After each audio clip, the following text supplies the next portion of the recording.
नागिन में नागिन, नाग नाग की नागिन। ये कहाँ से छोटी सी नागिन हमारे घर आ गई है?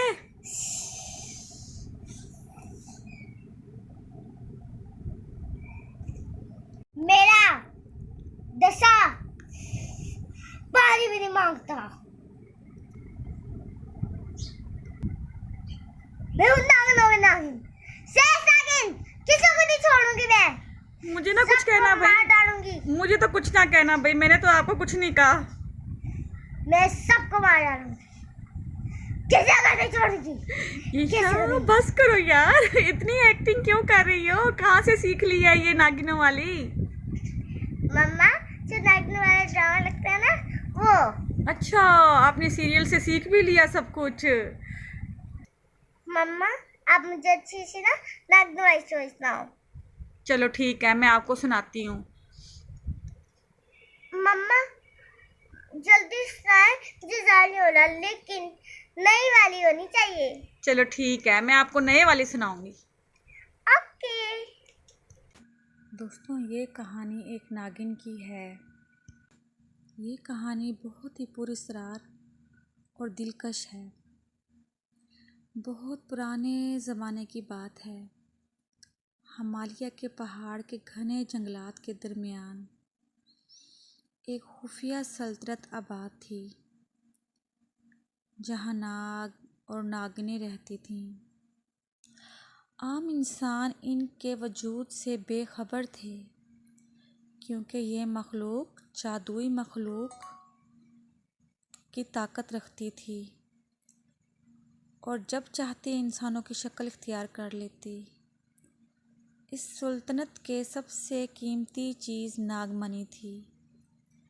ये एक चमकता हुआ जौहरा था, जिसके बारे में कहा जाता है कि इसमें बेपनाह ताकत होती है। अगर ये किसी भी इंसान को मिल जाए या गलत इंसान के हाथ लग जाए तो पूरी दुनिया तबाह हो सकती है। नागिनों की मलका की एक बेटी थी, जिसका नाम मीरा था। मीरा नहायत खूबसूरत, बहादुर और नरम दिल थी। इसकी सब्ज़ आँखें रात के अंधेरे में भी चमकती थीं। बाकी नागिनें इंसानों से नफ़रत करती थीं, लेकिन मीरा को इंसानों के बारे में जानने का बहुत शौक़ था। हर रात वो एक खूबसूरत लड़की का रूप धार कर करीबी गांव चली जाती। वहाँ वो बच्चों को खेलते देखती, औरतों की बातें सुनती, कभी कभी गरीबों की मदद भी करती। गांव वालों को वो कोई पुरस्कार लड़की जो अचानक आती और फिर गायब हो जाती थी। एक दिन गांव में एक अजीब मुसीबत आ गई। अचानक दरिया खुश्क होने लगे, खेत मुरझा गए, जानवर मरने लगे। जंगल के मुकद्दस मंदिर से बारिश का जादुई पत्थर चुरा लिया गया था, जिसकी वजह से ये तमाम घटनाएं घट रही थीं। इस दौरान एक खतरनाक जादूगर काल भैरव जंगल में आया। वो बरसों से नागमणि हासिल करना चाहता था ताकि अमर हो सके। उसने चालाकी से बारिश का पत्थर चुरा लिया था और अब वो नागमणि तक पहुंचने की कोशिश कर रहा था। मीरा को जब ये बात मालूम हुई, उसने अपनी माँ नागिन मलका से इजाज़त मांगी कि वो इंसानों की मदद करे। मलका ने सख्ती से मना कर दिया। इंसान हमारे दुश्मन हैं, मलका ने कहा, लेकिन सब इंसान बुरे नहीं होते। मीरा ने जवाब दिया, आखिरकार मेरे अकेले ही इस खतरनाक सफ़र पर निकल पड़ी। वो घने जंगलात, तरीख गारों और खौफनाक रास्तों से गुजरी। रास्ते में उसका सामना जहरीले सांपों, जंगली भेड़ियों और जादुई सायों से हुआ, लेकिन वो बहादुरी से आगे बढ़ती रही। आखिरकार वो पुरस्कार मंदिर के पास पहुंच गई, जहां पर नागमणि थी।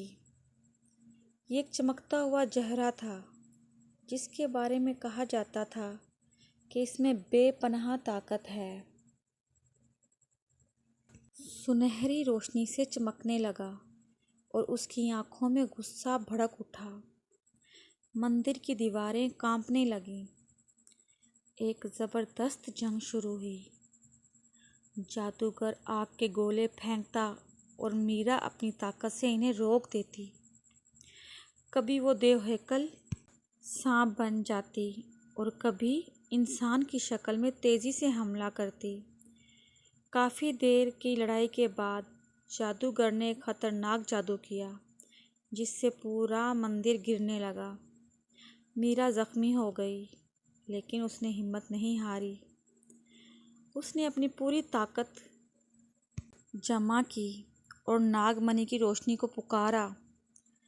अचानक एक तेज सब्ज रोशनी पूरे मंदिर में फैल गई। जादूगर चीखता हुआ ज़मीन पर गिर पड़ा और उसकी सारी ताकत ख़त्म हो गई। मीरा ने फ़ौरन बारिश का पत्थर वापस उसकी जगह रखा। जैसे ही पत्थर अपनी जगह पर पहुंचा, आसमान पर काले बादल छा गए। ज़ोरदार बारिश होने लगी।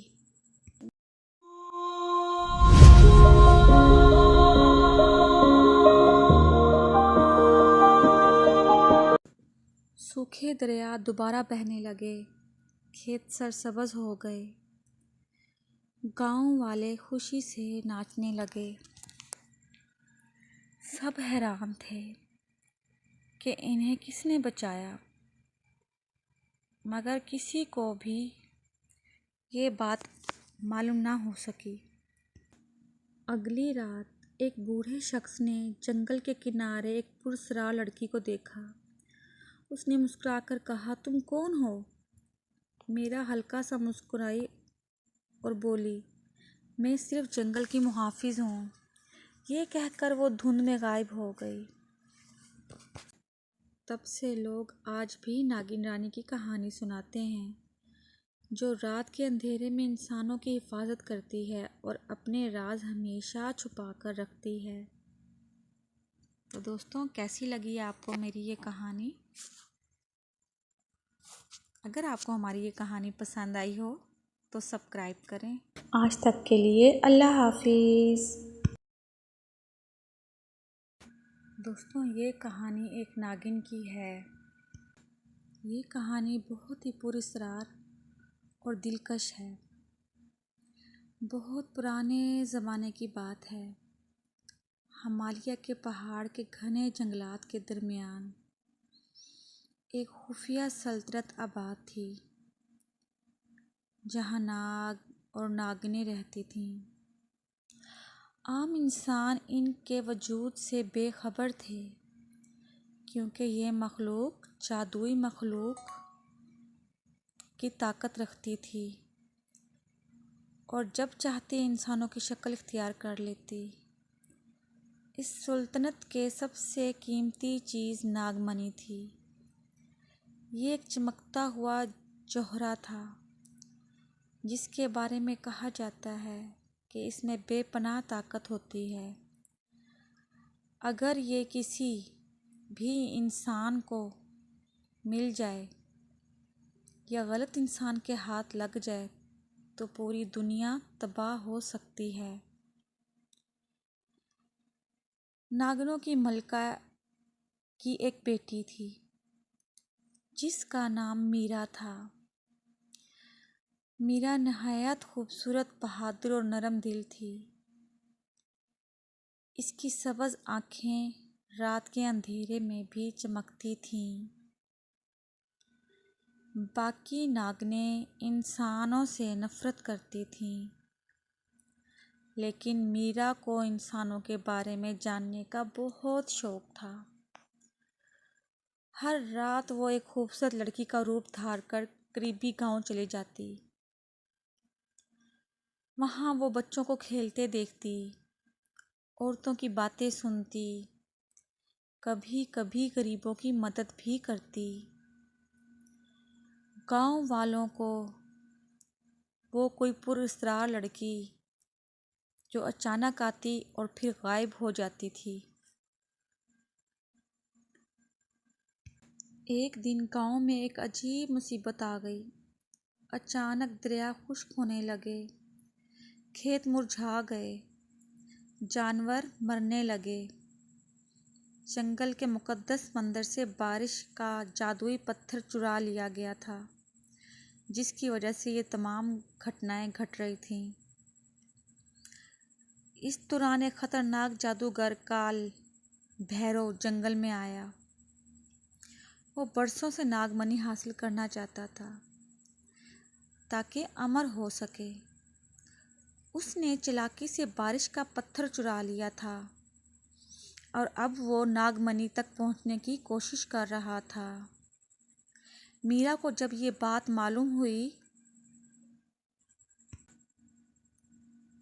उसने अपनी माँ नागिन मलका से इजाज़त मांगी कि वो इंसानों की मदद करे।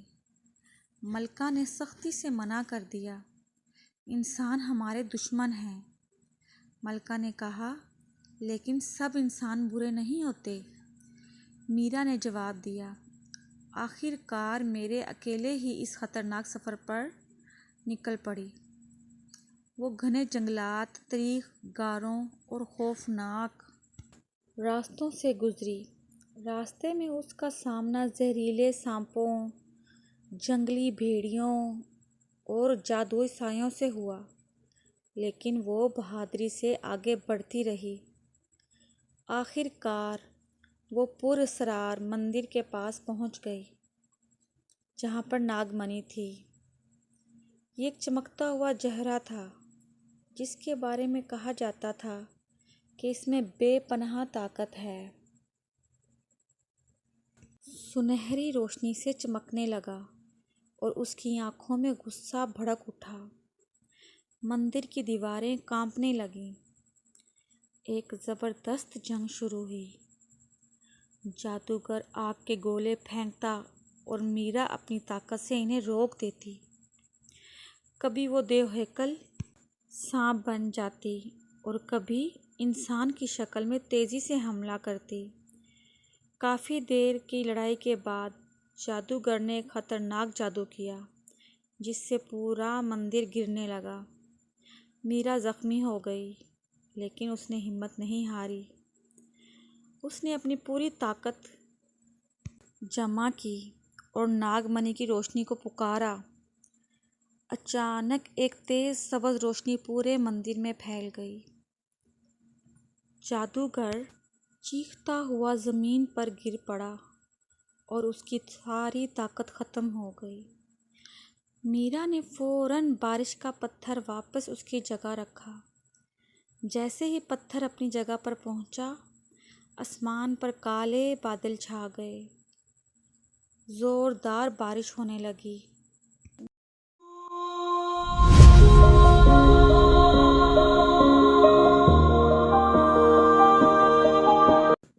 सूखे दरिया दोबारा बहने लगे। खेत सरसब्ज हो गए। गांव वाले खुशी से नाचने लगे। सब हैरान थे कि इन्हें किसने बचाया, मगर किसी को भी ये बात मालूम ना हो सकी। अगली रात एक बूढ़े शख्स ने जंगल के किनारे एक पुरस्कार लड़की को देखा। उसने मुस्कुराकर कहा, तुम कौन हो? मीरा हल्का सा मुस्कुराई और बोली, मैं सिर्फ जंगल की मुहाफिज हूँ। ये कहकर वो धुंध में गायब हो गई। तब से लोग आज भी नागिन रानी की कहानी सुनाते हैं, जो रात के अंधेरे में इंसानों की हिफाजत करती है और अपने राज हमेशा छुपा कर रखती है। तो दोस्तों, कैसी लगी आपको मेरी ये कहानी? अगर आपको हमारी ये कहानी पसंद आई हो तो सब्सक्राइब करें। आज तक के लिए अल्लाह हाफिज़।